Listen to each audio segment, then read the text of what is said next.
ఆటోఫేర్ అబ్బా కొడుకు ఇద్దరు ఎక్కడున్నావు తెలియదు. కరుణాకర్ రెడ్డి గారు అభినయ్ రెడ్డి గారు కనిపించలేదు అంటాడు జేబీ శ్రీనివాస్. కరుణాకర్ రెడ్డి గారు ముద్రగడ పద్మనాభం సంస్కరణ సభ పెట్టారు. వాళ్ళు పెడితే సంస్కరణ సభలో చూసా ఫొటోస్ వచ్చింటాయి. జేబీ శ్రీనివాస్, నీ కళ్ళకు కనపడకపోతే పేపర్లో ఫోటో వస్తుంది చూడు జేబీ శ్రీనివాస్. ఇకపోతే అభినయ్ రెడ్డి గారు గోడ పగలగొట్టినప్పుడు దగ్గరే ఉండి పోలీసు వాళ్ళతో మాట్లాడుతున్నారు కదా, అది కూడా కనిపించలేదా జేబీ శ్రీనివాస్? నీ కళ్ళు దొబ్బాయా? నీ కళ్ళకేమన్నా కళ్ళకు గంతలు కట్టుకున్నావా జేబీ శ్రీనివాస్? ఇకపోతే డిఎస్సి స్కామ్లో అవుట్సోర్సింగ్ ఉద్యోగి పురమస నవీన్ సోషల్ స్టడీస్లో కృష్ణా జిల్లా టాపర్గా టీజీటీ తెలుగు పరీక్షలో జోన్ 2లో 6వ ర్యాంకర్గా నిలిచారు. ప్రశ్నాపత్రాల వ్యవస్థలో పనిచేసే వ్యక్తికే టాప్ ర్యాంకర్లో రావడం పేపర్ లీకేజ్ నిర్ధారిస్తోంది. జేబీ శ్రీనివాస్, నువ్వు ఏమని మాట్లాడుతున్నావో అర్థం కాలా. నీవు డిఎస్సి స్కామ్లో నీ లోకేష్ గారు డిఎస్సిలో ఉద్యోగాలన్నీ అమ్ముకున్నారు. అది నీకు కనిపించలేదా? నీకు కనపడలేదా? ఒక్కొక్క ఉద్యోగం 35 లక్షలు 40 లక్షల లెక్కన లోకేష్ గారు అమ్ముకున్నారు. కాబట్టే ఎంతమంది రాస్తే అంతమందికి ఫస్ట్ ర్యాంకు సెకండ్ ర్యాంకులో వచ్చే వాళ్ళను పక్కన పెట్టేసి స్కాములు చేసిన వ్యక్తులు మీరా మాట్లాడేది. జేబీ శ్రీనివాస్, మీరు మాట్లాడుతా అంటే ఒక నవ్వుగా ఉందే. జేబీ శ్రీనివాస్, ఒక మాట్లాడేటప్పుడు ఎలా మాట్లాడాలనేది నేర్చుకో. కరుణాకర్ రెడ్డి గారు అభినయ్ రెడ్డి గారు మాట్లాడే స్థాయి అయితే నీది కాదు. కరుణాకర్ రెడ్డి గారు అభినయ్ రెడ్డి గారి కాలి గోటి కూడా మీ సరిపోని వాళ్ళు పోయి మాట్లాడుతూ ఉంటే ఏమన్నా ఉందా? ఇకపోతే టీడీపీలో పనిచేసే మునిరాజమ్మ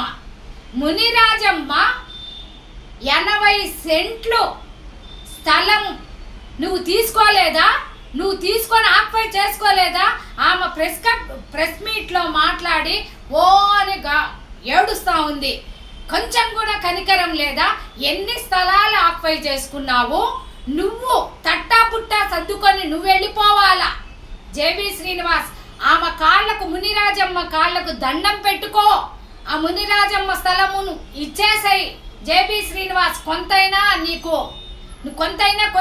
నీకు విముక్తి వస్తుంది. జేబీ శ్రీనివాస్, నువ్వు ఏమనుకుంటాండావు? అవాక్కులు చవాకులు పలికేటప్పుడు ఇట పెట్టుకో. ఈ 4 వేలు నీకు కనపడతాయి, చూసుకో. జేబీ శ్రీనివాస్, నీ ఇష్టం వచ్చినట్టు నువ్వు వాగద్దు. జేబీ శ్రీనివాస్, అవాక్కులు చవాకులు పలికితే మేము ఊరుకునేదే లేదు. జేబీ శ్రీనివాస్, నువ్వు ఎంత తట్టా బుట్ట ఎవరు సర్దుకోవాలా? నువ్వు కొండపైన తట్టలు పెట్టుకునే అలవాటు, బుట్టలు పెట్టుకునే అలవాటు నీకుంది. కొండపైన తట్టలు బుట్టలు అనేది నీకు వస్తుంది అంటే తట్టలు బుట్టలు పెట్టుకొని వ్యాపారం చేసే వ్యక్తివి నువ్వు. కొండపైన తట్టలు బుట్టలు సర్దుకొని వెళ్ళాల్సింది ఎవరు? నువ్వు. జేబీ శ్రీనివాస్, నువ్వు వెళ్ళిపోవాలా. తట్టలు విజయవాడకి వెళ్ళిపోవాలా.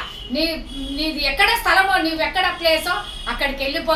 జేబీ శ్రీనివాస్, నువ్వు అవాక్కులు చవాకులు మా కరుణాకర్ రెడ్డి గారి గురించి అభినయ్ రెడ్డి గారి గురించి మాట్లాడే స్థాయి అయితే నీది కాదు. ప్రతి టీడీపీలో ప్రతి వాళ్ళ స్థలాలను దొంగలించేది నువ్వే, అక్రమంగా దోచుకునేది నువ్వే. జేబీ శ్రీనివాస్, నిన్నేమనాలో ఒకసారి చెప్పు. జేబీ శ్రీనివాస్, నువ్వు వచ్చి ప్రెస్ మీట్లో ఎలా మాట్లాడతావు? సిగ్గు శరమన్నా ఉండాల. కొంచెమైనా మాట్లాడేటప్పుడు కొంచెమైనా జ్ఞానం అనేది ఉండాల. పెద్దవాళ్ళతో ఎలా మాట్లాడాలి తెలియనప్పుడు నువ్వు ఎవరినంటే పేటీఎం కుక్కలందరినీ పంపిస్తావు. గంజాయి మొక్కవు నువ్వు.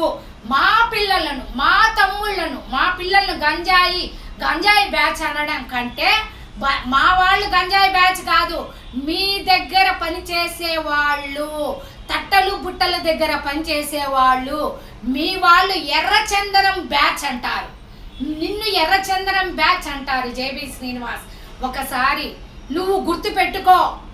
మాట్లాడేటప్పుడు అర్హత లేకుండా మాట్లాడద్దు. నీకు అర్హత లేదు మాట్లాడేటప్పుడు. ఒక మనిషి గురించి పెద్ద ఆయన కరుణాకర్ రెడ్డి గారు, అభినయ్ రెడ్డి గారు ఎప్పుడు ధర్నాలు చేస్తూనే ఉంటారు, రోడ్డు మీదనే ఉంటారు. కానీ వాళ్ళు ఎక్కడికి పారిపోలా. ఎప్పుడు పారిపోని వ్యక్తులు వాళ్ళు ఎప్పుడు ప్రశ్నిస్తూనే ఉంటారు. జేబీ శ్రీనివాస్, నువ్వు దాంకునే వ్యక్తివి. ఇప్పుడు నీకు అధ్యక్షుడు పదవి వచ్చిందని విర్రవీగి మాట్లాడుతాండవు. కొంచెము 11 సీట్లు అంటాండవు. జేబీ శ్రీనివాస్, మీరు ఇంతమంది ఎలా గెలిచారు అంటే ఈవీఎంల ద్వారా గెలిచిన వ్యక్తులు మీరు దోపిడీలు మీరే చేస్తారు. ఆడవాళ్ళను ఎంతమందిని బాణభంగాలు చేసినారో, ఎంతమందిని అఘాయితాలు చేసిన బ్యాచ్ మీది. మీరు ఎర్రచందనం బ్యాచ్ అంటారు. జేబీ శ్రీనివాస్, మీరా మాట్లాడేది. ఇకపోతే చంద్రబాబు నాయుడు గారు హెరిటేజ్ పెట్టుకున్న స్థలం ఎవరిది? అది ప్రభుత్వ భూమి కాదా? మాట్లాడతావే ముందు మీ ప్రభుత్వ భూమిని చంద్రబాబు నాయుడు గారు పెట్టిన హెరిటేజ్ని పగలగొట్టండి. ఫస్ట్ అది పగలగొట్టాలా, మళ్ళీ చూడాలా. చంద్రబాబు నాయుడు గారిని ప్రశ్నించే హక్కు మాకు ఉంది, మేము ప్రశ్నిస్తాం. ఇంకపోతే లోకేష్ గారు రాజీనామా చేసేంత వరకు మేము ప్రశ్నిస్తూనే ఉంటాం, మేము ధర్నాలు చేస్తూనే ఉంటాం. జేబీ శ్రీనివాస్, గుర్తుపెట్టుకో. ఒకసారి మాట్లాడేటప్పుడు ఎలా మాట్లాడాలేదో నేర్చుకో. నువ్వు ఎలాంటి వ్యక్తివి అనేది తిరుపతి ప్రజలకు తెలుసు, టీడీపీలో ఉండే వాళ్ళందరికీ తెలుసు. టీడీపీలో ఉండే ప్రతి కార్యకర్తయ్యి నువ్వు కబ్జా చేసినావు. నువ్వు దోచుకునే వ్యక్తివి నువ్వు. మా కరుణాకర్ రెడ్డి గారు, అభినయ్ రెడ్డి గారు దాచుకునే వాళ్ళు కాదు నాయనా. జేబీ శ్రీనివాస్, అయ్యా జేబీ శ్రీనివాస్, నీకు ముఖ్యంగా చెప్పడం విను. నువ్వు ఫస్ట్ నేర్చుకో, ఎలా మాట్లాడాలనేది ఫస్ట్ నేర్చుకోమని నేను జేబీ శ్రీనివాస్ నేను కోరుకుంటున్నాను. లేకపోతే నేను ప్రశ్నిస్తూనే ఉంటాం. పేటీఎం బ్యాచ్ మీరు, ఎర్రచందనం బ్యాచ్ మీరు, గంజాయి బ్యాచ్ మీరు. మా పిల్లలు ఒకరు కూడా అందరూ బాగా చదువుకున్న వ్యక్తులు మా వాళ్ళు. మీ దగ్గర ఉండే వాళ్ళు రౌడీ బ్యాచ్ అంటారు. జేబీ శ్రీనివాస్.